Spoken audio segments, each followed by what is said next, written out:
Reading question 22. The author mentions Barry's solo in Oh, Lady Be Good, primarily in order to do what?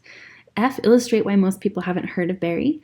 G. Provide an example of Barry's musical excellence. C. Contrast Barry's later work with Barry's early work.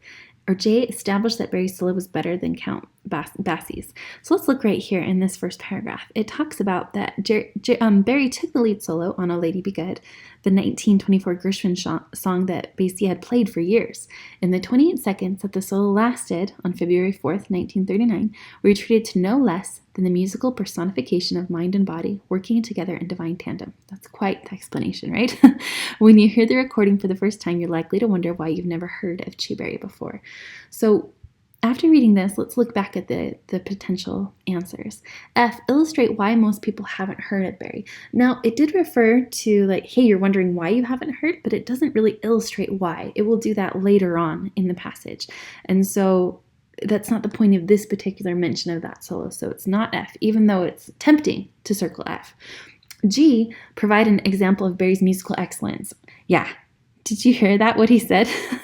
The musical personification of mind and body working together in divine tandem. He pretty much thinks the music is awesome. So G is going to be the correct answer. H, contrast Barry's later work with Barry's early work. There isn't a lot of contrasting with early and later work in this example because he had very few solo opportunities, right, that he took. And then J established that the solo was better. It wasn't necessarily comparison. It just said that it was something that the other guy normally did, but there wasn't a better or worse comparison. So the answer to 22 is going to be G.